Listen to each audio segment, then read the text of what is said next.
Primera parte del ingenioso hidalgo Don Quijote de la Mancha. Capítulo primero.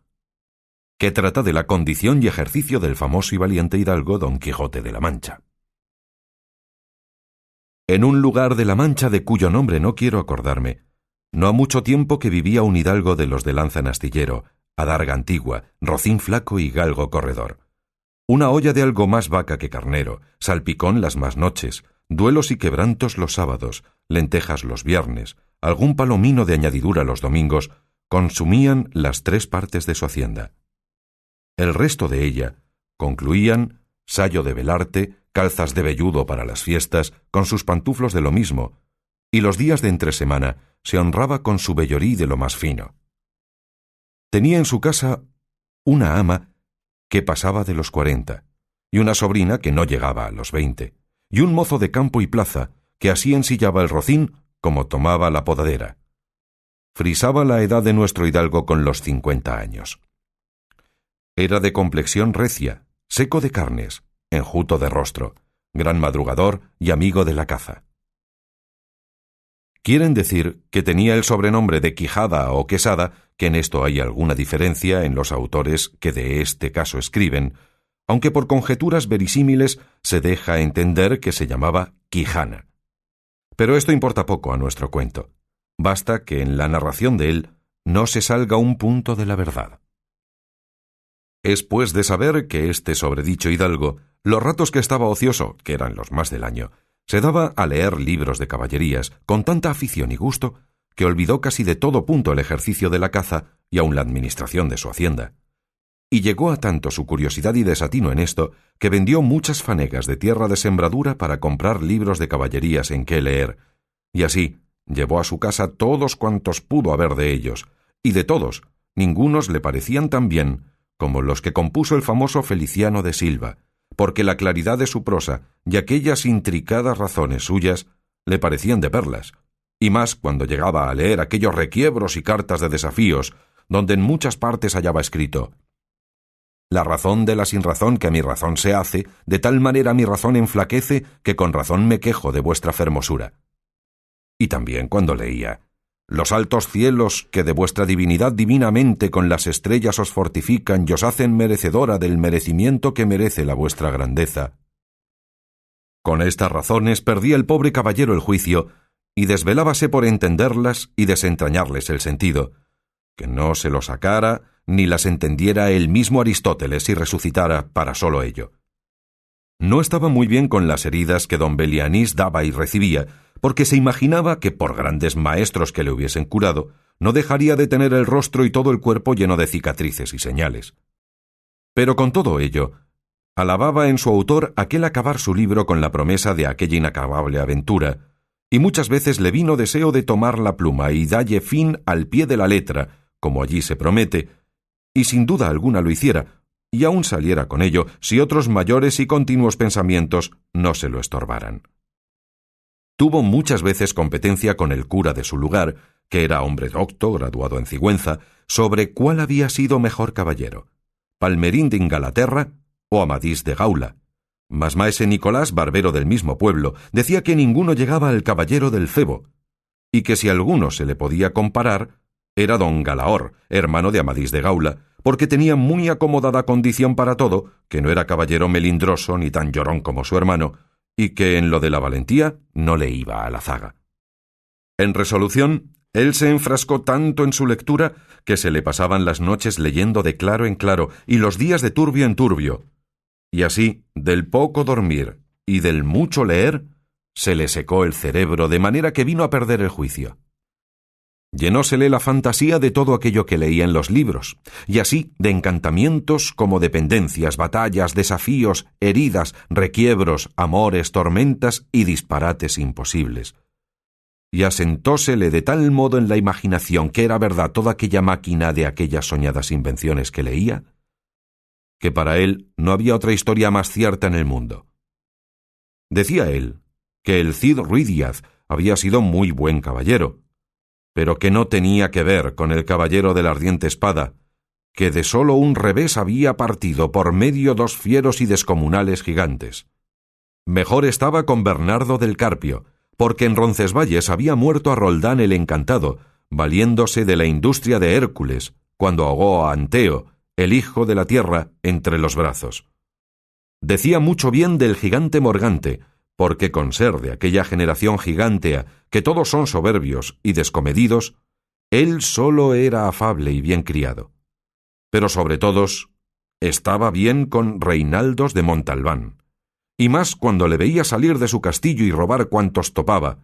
y cuando en Allende robó aquel ídolo de Mahoma, que era todo de oro, según dice su historia. Diera él por dar una mano de coces al traidor de Galalón, al ama que tenía y aun a su sobrina de añadidura. En efecto, rematado ya su juicio, vino a dar en el más extraño pensamiento que jamás dio loco en el mundo.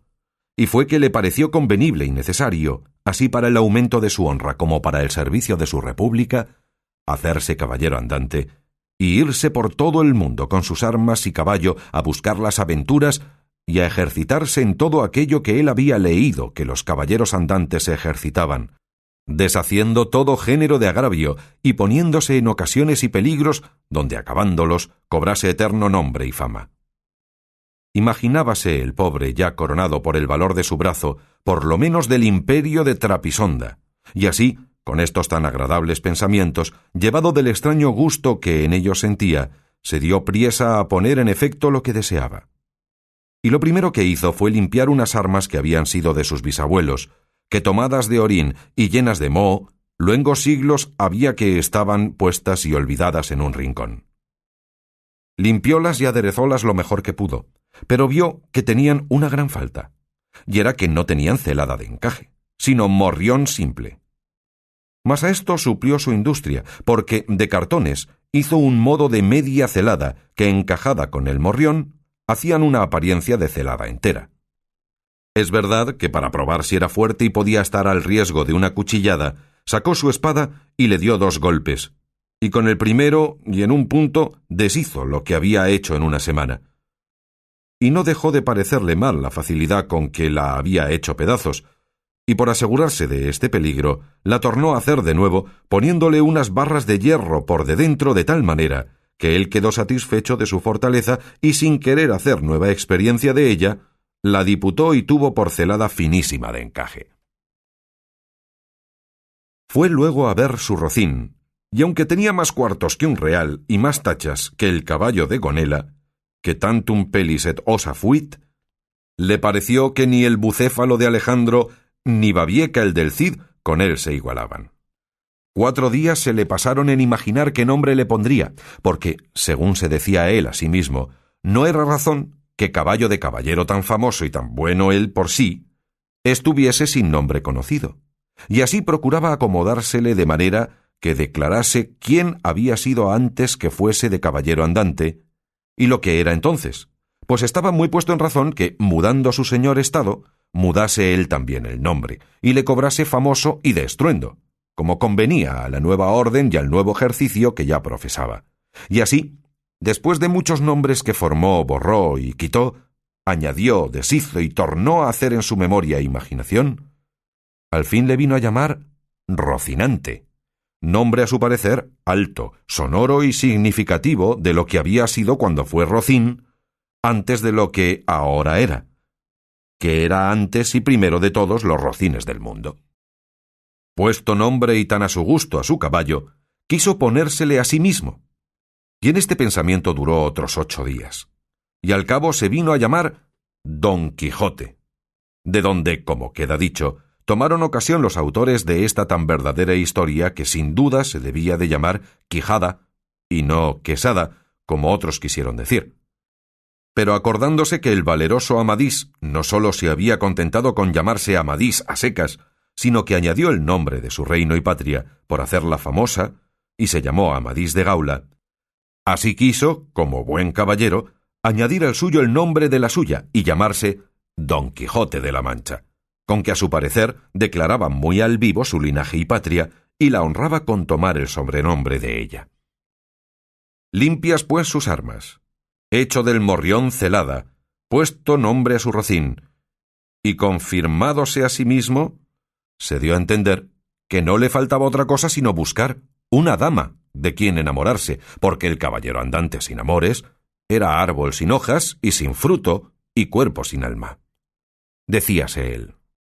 si yo por malos de mis pecados o por mi buena suerte me encuentro por ahí con algún gigante, como de ordinario les acontece a los caballeros andantes, y le derribo de un encuentro, o le parto por mitad del cuerpo, o finalmente le venzo y le rindo, ¿no será bien tener a quien enviarle presentado, y que entre y se hinque de rodillas ante mi dulce señora y diga con voz humilde y rendida: yo, señora, soy el gigante Caraculiambro, señor de la ínsula Malindrania, a quien venció en singular batalla el jamás, como se debe alabado, caballero, Don Quijote de la Mancha, el cual me mandó que me presentase ante vuestra merced para que la vuestra grandeza disponga de mí a su talante? Oh, cómo se holgó nuestro buen caballero cuando hubo hecho este discurso, y más cuando halló a quien dar nombre a su dama. Y fue, a lo que se cree, que en un lugar cerca del suyo había una moza labradora de muy buen parecer, de quien él un tiempo anduvo enamorado, aunque según se entiende ella jamás lo supo ni le dio cata de ello. Llamábase Aldonza Lorenzo, y a ésta le pareció ser bien darle título de señora de sus pensamientos. Y buscándole nombre que no desdijese mucho del suyo, y que tirase y se encaminase al de princesa y gran señora, vino a llamarla Dulcinea del Toboso, porque era natural del Toboso, nombre a su parecer músico y peregrino y significativo, como todos los demás que a él y a sus cosas había puesto.